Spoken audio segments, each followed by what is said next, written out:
Esta semana en nuestro recopilatorio de noticias os contaremos los detalles del acuerdo extrajudicial de 95 millones de dólares que Apple ha alcanzado por una demanda relacionada con las grabaciones de Siri. También os hablaremos de las críticas que ha recibido la función de resúmenes inteligentes de notificaciones de Apple Intelligence por sus errores en la interpretación de titulares y cómo la compañía planea solucionarlo. En cuanto a los iPhone, repasaremos los últimos rumores sobre el posible nombre y las características del próximo iPhone SE y os contaremos que ha confirmado un diario surcoreano sobre el diseño del esperado iPhone 17 Air. También os contaremos algunos anuncios relacionados con Apple que se han producido en la Feria de Tecnología CES 2025, como un nuevo monitor de LG que podría competir con el Pro Display XDR de Apple y la compatibilidad de GeForce Now con el Vision Pro. Y para terminar, os comentaremos brevemente la última actualización de iOS y iPadOS que Apple lanzó esta semana y que recomendamos instalar. ¿Qué tal amigos? Bienvenidos un año más aquí a los recopilatorios de noticias de la manzana mordida,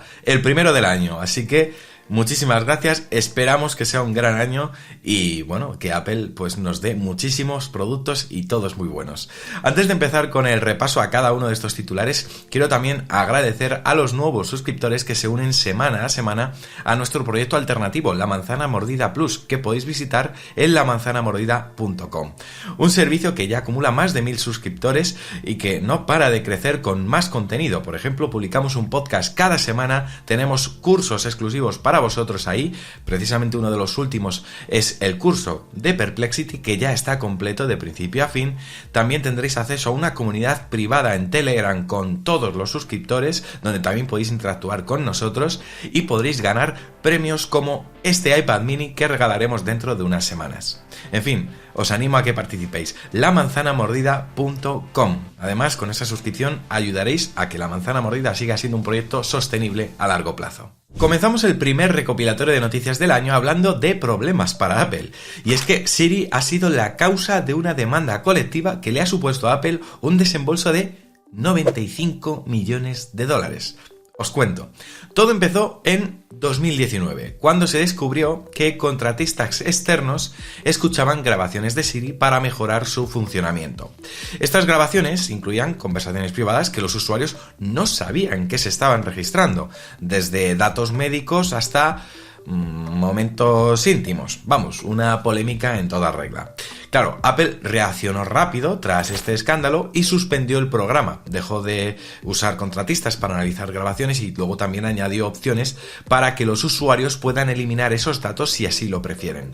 Además, como bien sabéis, empezaron a procesar muchas de las solicitudes de Siri directamente en el dispositivo para que la información no salga de los iPhone o iPad. Sin embargo, no se quedó ahí. Algunas personas afirmaron que estas grabaciones estaban siendo utilizadas para publicidad dirigida. Por ejemplo, 2 demandantes aseguraron haber recibido anuncios relacionados con productos de los que habían hablado en conversaciones privadas, como por ejemplo unas Air Jordan o restaurantes como Olive Garden. Otro denunciante dijo haber visto publicidad sobre tratamientos médicos tras justo haber hablado de ello con su médico en privado, ¿no?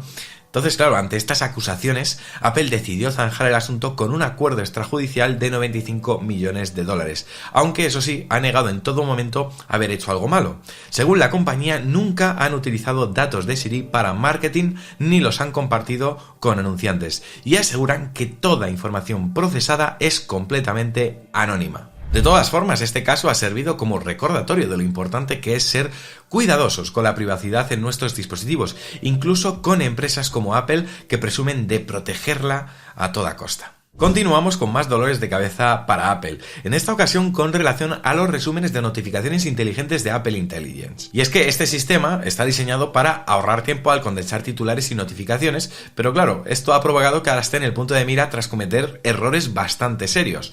La BBC, que bueno, ya sabéis, es uno de los medios más respetados del mundo, ha sido muy crítica con esta funcionalidad tras varios fallos en la interpretación de titulares.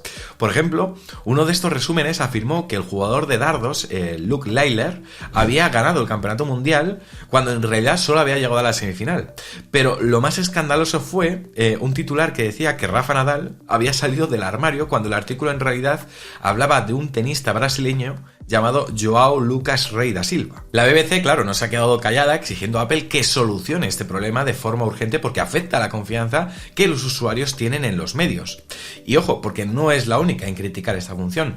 Por ejemplo, Reporteros Sin Fronteras también advirtió que estas herramientas de inteligencia generativa aún no son lo suficientemente maduras para manejar información con precisión. Por suerte, parece que Apple ya está trabajando en una solución. En un comunicado proporcionado a la BBC, la compañía explicó que una futura actualización de software reducirá la confusión causada por los resúmenes inexactos. Según Apple, estas funciones de Apple Intelligence, pues claro, aún están en beta y están mejorando gracias al feedback de los usuarios. Apple también comentó que en las próximas semanas se implementará una mejora que aclarará cuándo el texto mostrado es un resumen generado por Apple Intelligence. Además, animaron a los usuarios a reportar cualquier problema que encuentren con estas notificaciones para seguir ajustando el sistema. Eso sí, solucionar esto creo personalmente que no va a ser tan sencillo, porque las políticas de privacidad de Apple y su insistencia en el procesamiento en el dispositivo complican el monitoreo y la corrección de estos errores. Aún así, este paso deja claro que Apple está tomando medidas para evitar más situaciones embarazosas como la de estas últimas semanas. Hablemos ahora del próximo iPhone SE, ya que en estos últimos días hemos conocido nueva información. Y es que hay rumores que apuntan a que el sucesor del iPhone SE de tercera generación podría llegar en marzo, aunque con un cambio de nombre. Según una publicación de Faceit Focus Digital, que es una cuenta con más de 2 millones de seguidores en Weibo, y también según otra filtración de Magic Boo en X, el dispositivo se llamaría iPhone 16e. Ahora bien, no está claro del todo cómo sería el nombre. Podría ser iPhone 16e con la E mayúscula, iPhone 16e con la E minúscula o incluso iPhone 16 con una E dentro de un cuadrado. O, ¿por qué no?, iPhone 16 SE. O a lo mejor simplemente se queda como iPhone SE y todo esto es una simple especulación. Hay que decir que Faceit Focus Digital no tiene precisamente un historial perfecto con los rumores de Apple. Aciertan con algunas cosas, pero también han fallado en otras con el tiempo, ¿no? Así que habrá que coger esta información con pinzas. Su credibilidad, al fin y al cabo, dependerá mucho de si aciertan con esto del iPhone 16e y su diseño similar al iPhone 16. Y hablando de diseño, como ya os venimos diciendo desde hace tiempo, se espera que este nuevo iPhone SE, o como finalmente se llame, tenga un aspecto muy similar al iPhone 14, que, como ya sabemos, es muy parecido al iPhone 16. También se rumorea que tendrá una pantalla OLED de 6,1 pulgadas, Face ID, puerto USB-C, una cámara trasera de 48 megapíxeles, un chip de la serie A más potente, 8 GB de memoria RAM para dar soporte a las funciones de Apple Intelligence y, ojo, el primer módem 5G diseñado por la propia Apple.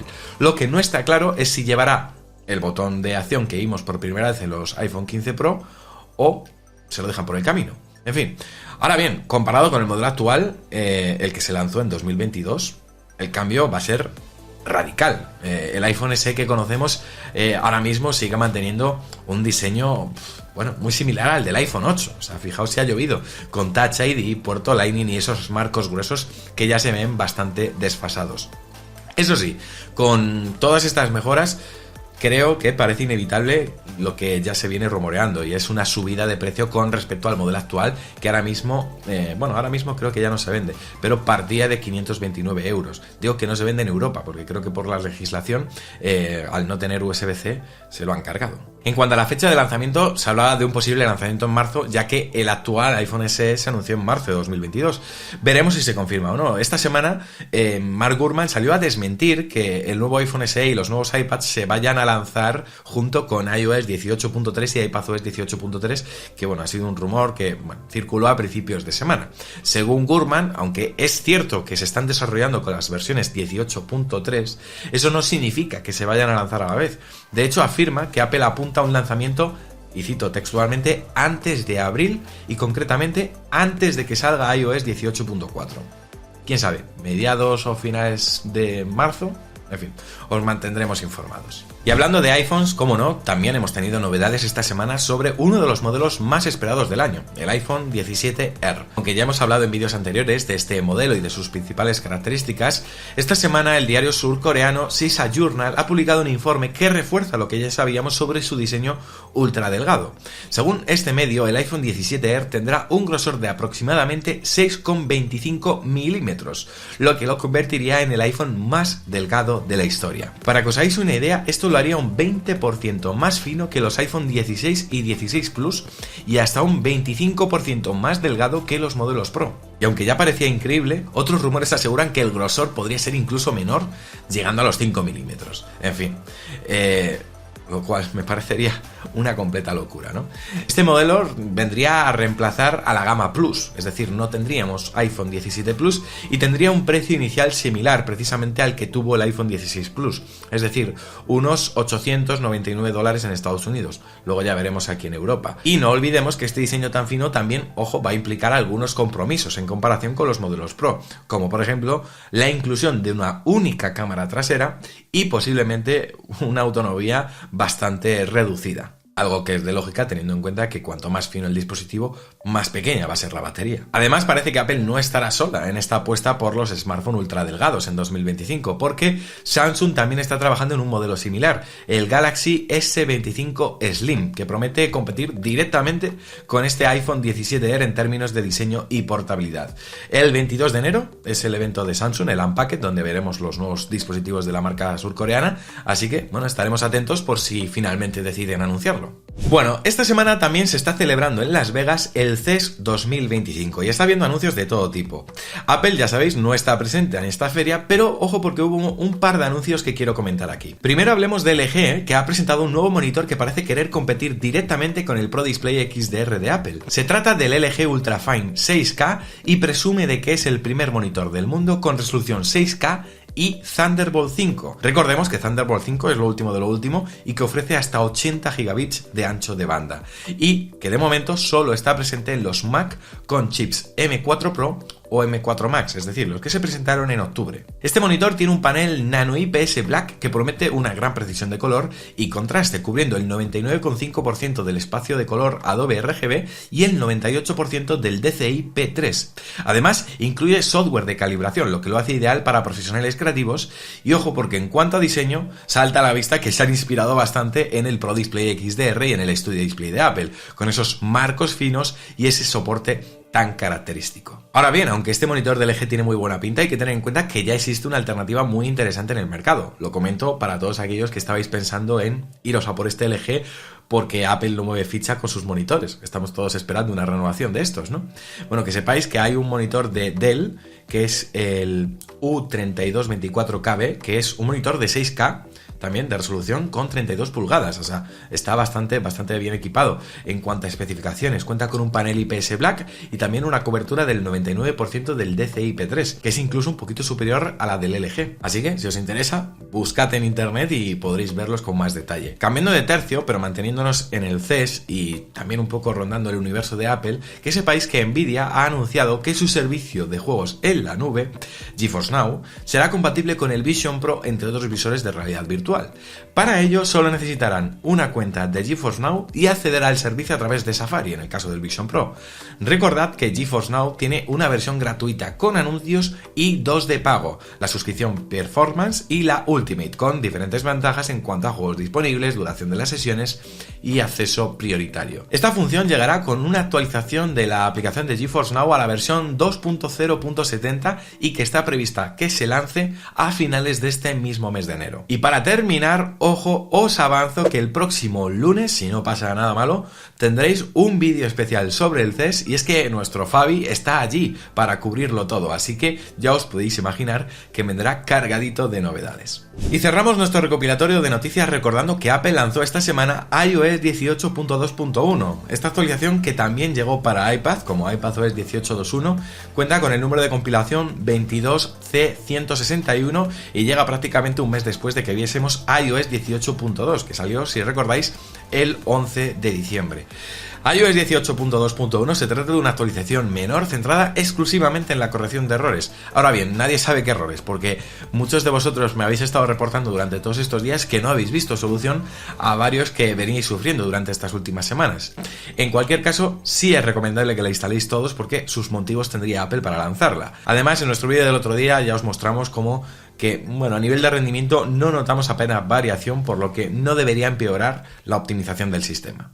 Y hasta aquí este recopilatorio de noticias. Decidme en los comentarios qué esperáis de Apple en este 2025, que estaré muy atentos para ver vuestras respuestas. Y también, ya sabéis, si os ha gustado el vídeo, dejar un me gusta, suscribiros al canal si no lo estáis y activar las notificaciones para que YouTube os avise cuando publicamos nuevos vídeos. También recordad que tenemos un canal de difusión en Telegram y WhatsApp, para que en vuestro móvil recibáis en tiempo real las noticias al momento en el que pasan y también tengáis acceso a nuestros vídeos cuando los publicamos. Así que os dejo también los links en la descripción, de verdad. Suscribiros, que no cuesta nada, además es gratuito. Por aquí os dejo otros vídeos recomendados por si os habéis quedado con ganas de más, y nosotros nos vemos la semana que viene con más aquí en La Manzana Mordida, porque ya sabéis, somos La Manzana Mordida, yo soy Fernando y prometo hacerlo. ¡Chao!